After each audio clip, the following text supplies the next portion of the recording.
Welcome to Chalk Talk, Danville Public Schools weekly news magazine. I'm Diane Locker, your host. There's a lot in the popular press, local press, any press that you look at about safety and about schools and things that have been happening across our nation. As a school system, we're taking a good hard look at all of that. We have a department that does nothing but look at the safety of our students.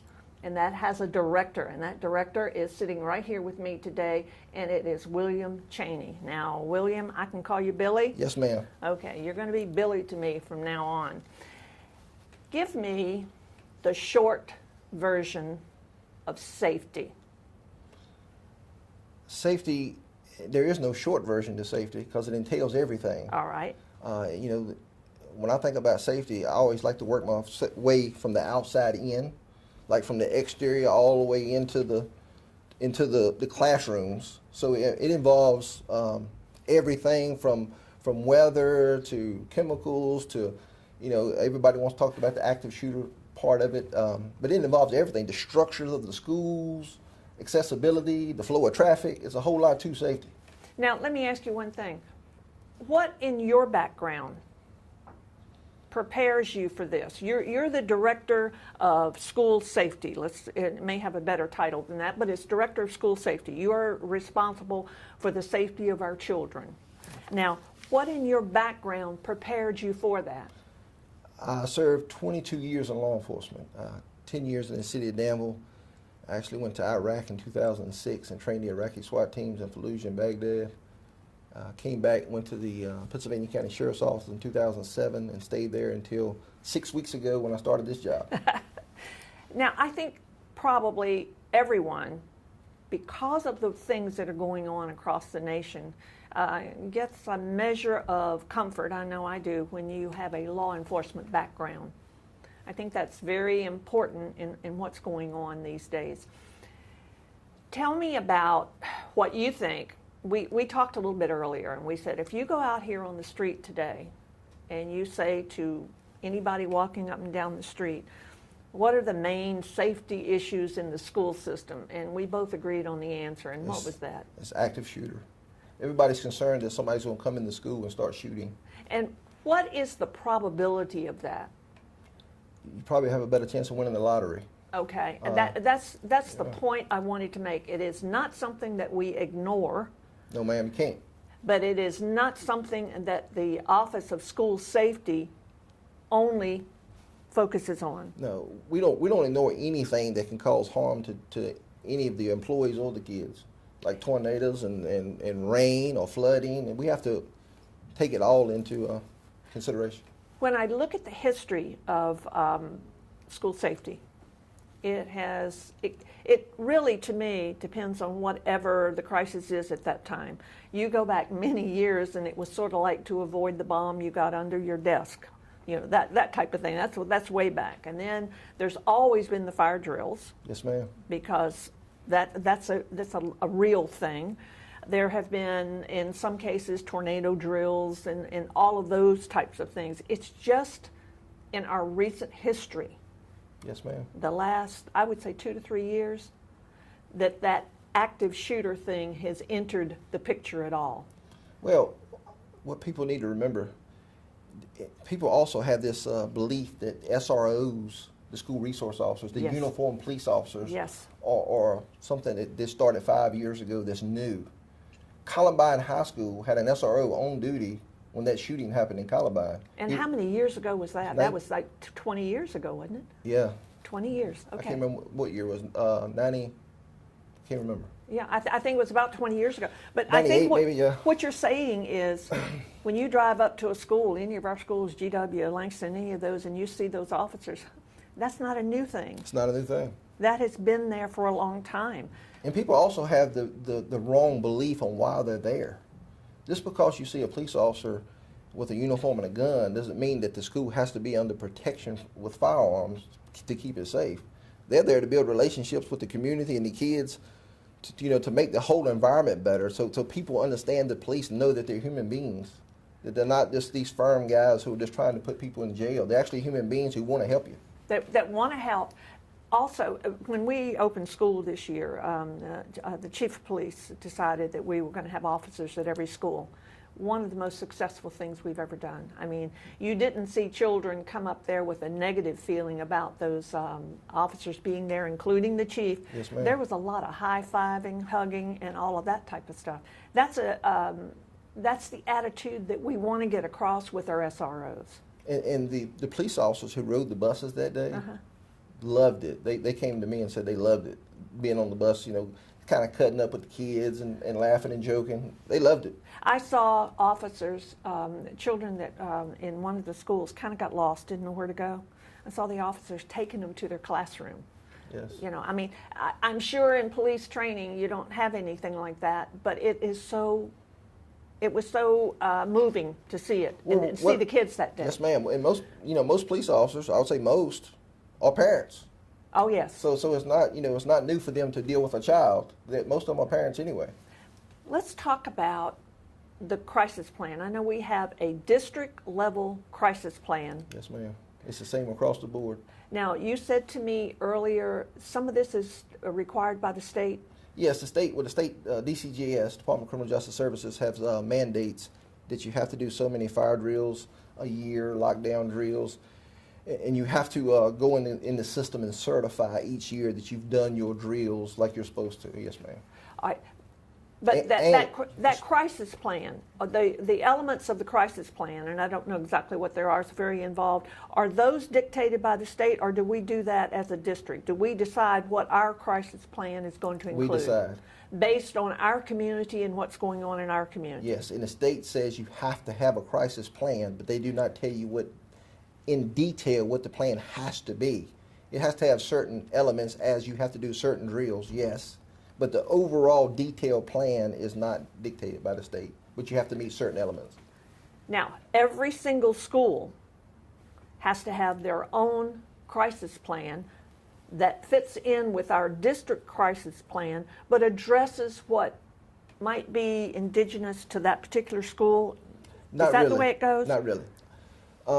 Because that caused confusion before, and this is my understanding, me being 6 weeks into this job, before each school did have a different crisis plan. They kind of left it up to the principal to design a crisis plan. Dr. Cochran, who was in the position before me, he came up and designed one that was the same across the board, which makes it easier when you're training the new teachers, the subs, when you post in your posters in the schools about your crisis plan. It's the same across the division. So we have standards that every crisis plan in the schools have to meet. Yes. Based on our total district plan. Yes. But there might be a difference between a GW high school crisis plan. On how you function. Yes. Yes. And the elementary school. The fire drills might be done differently because of the structural makeup, or the tornado drills. You might have to go to a different location than this school because of the glass or the windows, and so you have to perform them differently, but the concept's the same. Okay, across the district. Yes, ma'am. Here in the school system, we've got our crisis plans, our schools have got our crisis plans, but we do not exist as an individual entity. We depend on a lot of things in this community to make the crisis plan work. Tell me a little bit about how we reach out to pull everyone in to help us in case of any type of crisis. Well, listen, when it comes to safety, it's got to be a team effort. No one person, me, I cannot keep the 14 schools, the 5,300, I guess, students, the 1,000 employees. I can't keep them safe by myself. It takes everyone involved. The Danville Police Department, the fire department, Steve Dishman, Emergency Operations Center, the hospital, everybody's involved in the overall plan as far as if you have an incident. Anybody that would be involved in that incident has their plan, so when they respond, they know what their job is. That's sort of like saying that we have a crisis plan for our school system, and all of our schools have a crisis plan that all of this meshes together. You're saying that as a community, yes, as a school system within the community, each one of these entities, the hospitals, the EMTs, the police department, all of these people that we're going to need if we have an emergency, they also have a plan that fits in with the school system? They have their plan on what they do when they respond to the incident. However, in October, we're going to meet, Dr. Jones and I, with some of the department heads, are going to meet and put a planning team together. Now, when you say our department heads or department heads in other entities? Dr. Jones from here, myself, maybe Dr. Osborne, and the Dr. Andrews, and maybe Dr. Jennings, the cabinet. The cabinet. Then the chief of police, maybe his majors, the fire department, the hospital, American Red Cross, anybody that would be involved that's got a stake if you have an incident that we would have to depend on to help us. We want to put them in a room and establish a planning committee where we can get to work, where everybody has their job defined, knows what personnel is going to take to pull it off. And then in the spring, I want to do a mock training to see how it flows, to see how it unfolds if you need it. Now, to me, the importance of what you're saying there is we do not need to find out how to work with these entities in a crisis. We need for them to be ready if we ever had a crisis. In other words, you're saying, Well, they need to know what we're capable of, what we're going to do. We need to know their capabilities and what they're capable of.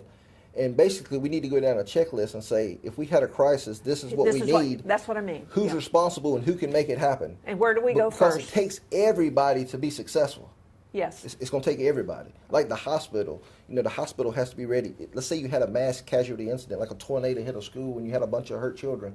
Are they ready for that? Can they handle it? Yes. And how do you access them at that time? Yes, ma'am. Okay. So we are working on that type of a thing. Yes. Pulling everyone in. We're working on it presently, yes.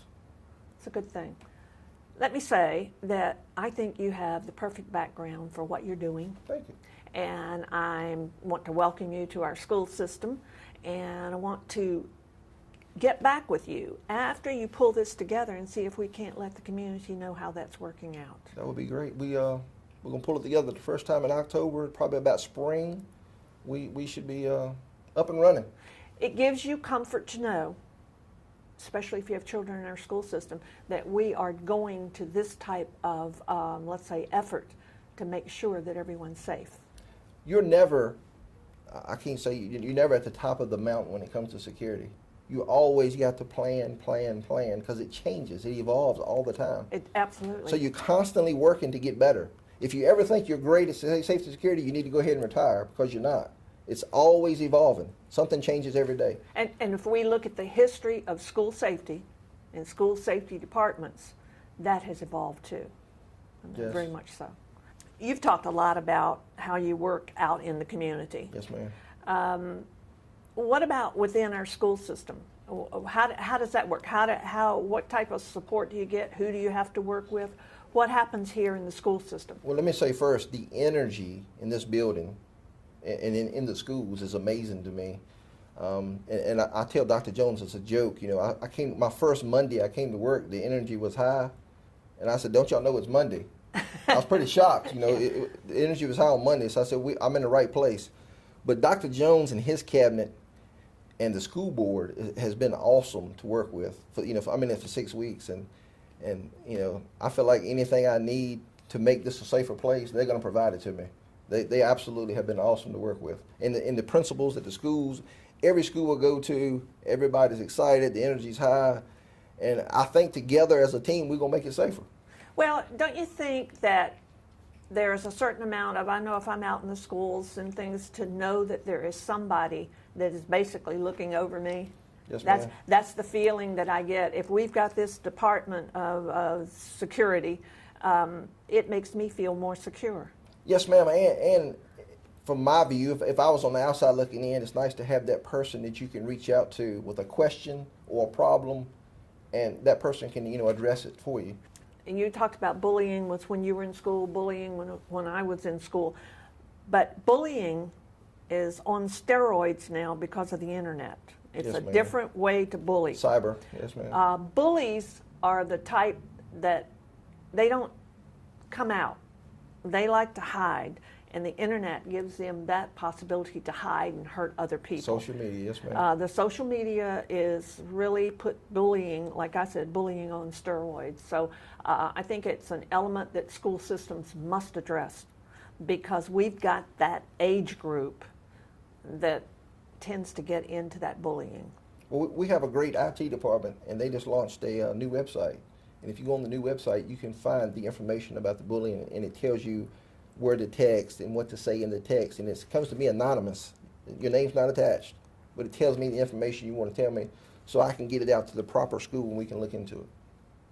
That's good. Yes, ma'am. That's good. That's another element of safety. Yes, ma'am. Maybe an element that we, in the past, haven't had to address. Yes, ma'am. It's good. You know, it's not just bullying. It also, you know, if you see something, say something. So anything that needs to be told to us, it's a way to get it to us anonymous, so we can look into it. That's cool. That's cool. U-tip. Yes, ma'am. It's Text a tip. Text a tip. Yeah. It doesn't mean that you're just talking about bullying. It's anything. See somebody sneaky around the school? Text a tip. 79516 DPS tip is the key word, and then tell me your school and what you want to say. That's cool. Yes, ma'am. Thank you. You're welcome. Thanks to all of you out there. I feel safer, and you should feel safer too. We're doing quite a bit here in the school system to make sure that our children are safe in all areas. Be sure to come back next week to find out what's going on in Danville Public Schools.